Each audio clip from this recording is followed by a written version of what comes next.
Welcome to the Two Blokes Chatting radio show on 94.7 The Pulse. Music, interviews, news, and, well, Two Blokes Chatting. Now, here are the two blokes. Right, Robert, please introduce the gentleman on the telephone for us, please. Wandering around the GDFL traps, there's lots of characters, and there's no bigger character in GDFL footy than Brian Coughlan. Good morning, old fella. Lovely to have you aboard. Yeah, great to be part of the show, Rob. And great to hear from you and Neil, I believe, as well. It is me. You can call him Mr. Butler, though. He's pretty important around here. Not really. Thanks, Brian. Cogsy, we try and touch on the GDFL to promote videos that are on the website. Noel Fanning's popped up.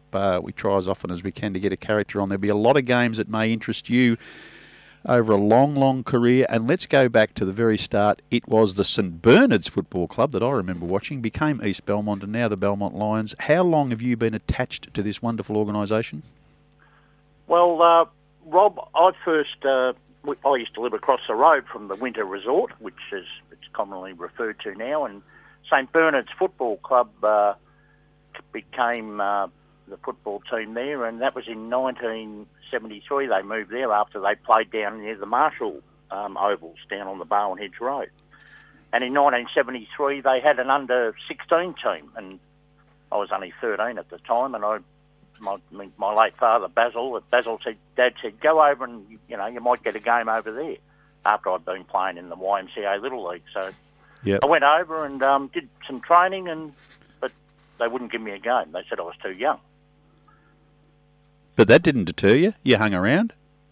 Oh, exactly. My mother passed away that year, and Dad said, look, go down to the Geelong footy ground. I'll get you a job down there to sell the footy records. So I thought, this is going to be great. I'll make some money out of this. So now, this is an interesting family connection because your old man was a genuine legend as well, and he was one of those old-fashioned coppers that probably kicked more kids up the bum and waved a finger at them than threw them in the slammer, like happens a bit too much these days. I remember being petrified by him when he was interviewing my brother after a road accident. I was probably about 10 or 12 years old at the time. He was quite a character as well. It must have been fun being the son of a legend. Oh, well, it was actually. He was the only policeman I've ever known when we went through all his records after he passed on. He only made, I think, 3 arrests in his whole 35 years in the police force. So. But there's a few blokes that couldn't sit down afterwards. I believe. Yeah, good at giving life lessons, though, was Basil, and that's probably something that's lost a bit these days in law enforcement. Oh, definitely. Now, as a player, how good were you? Well, I played 50 junior games right through till the under-17s, and then I played 28, probably about 10 senior games and 18 reserve games. But I would have been a very good footballer, I believe. But Basil, my dad, said, look, you've got to go over and help them on the committee because they've only got 5 on the committee at the footy club. So I went over there with a pad and a pen and on a Monday night and walked in. I was 17 years of age, and I said, hello, how are we? And Brian's my name. Oh, yeah, you're young Cogs, they call me. I said, yep. It hasn't changed. It hasn't changed, that's right. And still on the committee. I said, what do I do? And they just said, well, you just write down everything we say. So 3 hours later, I continued to just finish writing. My hand was so sore. And they called that taking the minutes. Yeah, and a new career started. It was football administration. But now, it's interesting you say that, Cogs, because it's still a problem now, isn't it, getting young people to walk into that space and do the stuff off the ground. You go around most clubs and there's a lot of older people still doing it, like you, probably been doing it for 20, 30, 40 years. Are you a bit of a mentor for potential young administrators based on the start you had? Oh, yeah. I firmly believe that, you always try and target young people that give the game away for obvious reasons. They obviously can't step up and play that level of senior footy or reserve footy, and some of them become umpires. But I try and target young kids. So I've got a couple of young kids in mind at the moment with our club that hopefully will come onto our committee and do the roles of the secretary and the roles of the administration that is required. But you are right. The older people are getting. We've got so many of them around our clubs, and it's getting a lot harder for volunteers as we go. move forward. I haven't been involved in a junior footy club for a long time. My young fella's 25 and I was a coach when he was 11, so it's been a long time. But one of the things I reckon I've noticed a bit, and maybe it's because I now live down here in a bit more of a regional town than I used to, there seems though to be a more family atmosphere around a club. You know, on a Saturday night, you're more likely to go into the club rooms and have families sitting around having a feed rather than getting stuck into the cans with the other players. Surely that's got to make it a more embracing place for younger people to get involved in leadership of clubs.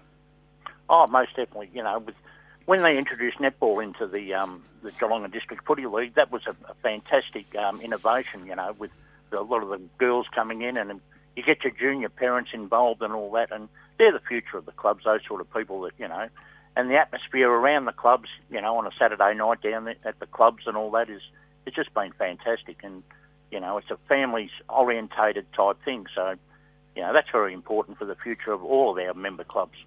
I just did some quick maths, and it's high 40 years that you've contributed to the East Belmont Lions Footy Club.